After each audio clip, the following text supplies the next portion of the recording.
The theme that we'll be working with tonight is a theme called Islands and Oceans. And Islands and Oceans is one of the ways that I describe how we work with asana or forms and shaping, or what is in between or that doesn't look like an exact form in a yoga practice or in a movement practice. Very often in a yoga practice, the way I was raised with yoga, which my first impressions were with Shivananda style yoga, and then I went quite dedicated into an Ashtanga style, which has forms that are well defined. An asana looks a certain way.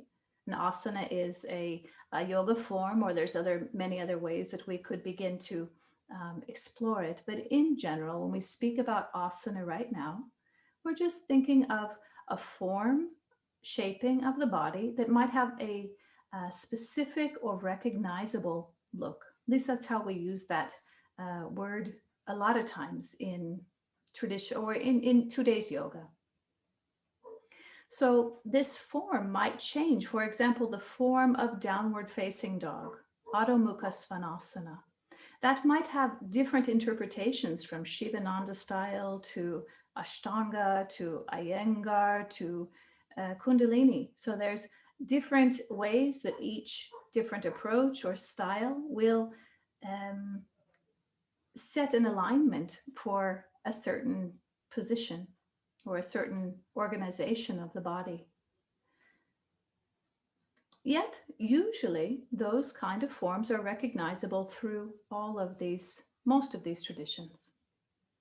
Sometimes there's different names depending on the culture. Sometimes there's some things modified depending on the pedagogue of each approach.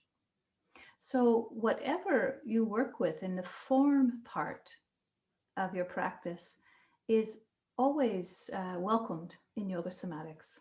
So whether it's quite alignment oriented or if it's more free form, all of that is welcome. In between asana to asana, because very often in a yoga class or in a yoga practice, you will have one asana and then another one and then another one. And sometimes those are called sequences. They could also be called, in the Sanskrit term, they could be called krama, which would also be somewhat of a Sanskrit word for a sequence. And usually one leads to the next, leads to the next. Some schools and approaches are leading or moving towards a peak asana, or preparing the body to become more flexible or to do something so it arrives at a certain asana, and then there's a rest period. Others have more of a flow of vinyasa style. With YogaSOMATIcs, we don't necessarily have a peak asana or something that we're working towards or a goal for a yoga practice. It can be a little bit unsettling sometimes at first to not necessarily have a goal for a practice, because most of us have been raised in a very goal-oriented type of life. Even if it's something simple, after you do this on the checklist, you do this on the checklist, and then you're done. Yeah. Instead, with this approach of YogaSOMATIcs, there's an invitation to be more curious about the felt sense, your own first-person experience of what you experience from one shape or shaping of the body to the next, with a lot of attention given between how you move from here to here to here. For example, if an asana could be considered an island, and I wanted to move from island A to St. Bart's to St. Kitts, for example, I hope that those are in the same Caribbean Sea. But if I wanted to move from one island to the next, the space between the two islands, I might have a nice time on one island. I might be able to be in a resting place, or it might be energizing. That might be the party place. That might be where I meet with my family. So there could be all kinds of moods and different energies on each island or each asana that you will explore. And sometimes each asana has different ways that you could explore it as well, which we do in this particular practice. We then get a little curious from St. Bart's to St. Kitts, or from island A to island B. What happens in this ocean or this sea in between the forms, or in between the islands? And this ocean or this sea is representative of movements that you don't necessarily plan, and movements that are not necessarily structured in a way that somebody tells you how to do them.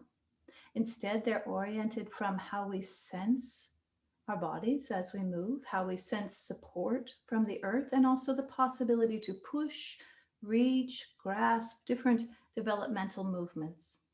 And of course, also bringing in sensations from the energy body, sensations of your emotional field, many, many inputs that come in. So tonight we'll be working with waking up this idea of giving space to listen in to the oceans in between the islands. Last week we worked with the island of constructive rest position, or Spiyajasana, which would be like the beach on one of the islands. We got to know some of the points of contact underneath the body that could be places where we might be able to leave our weight or yield our weight to sense support of earth. It's not that you have to get convinced that earth gives you support, but over time, we create an atmosphere that you may actually be able to pick up on that yourself as your own felt sense experience.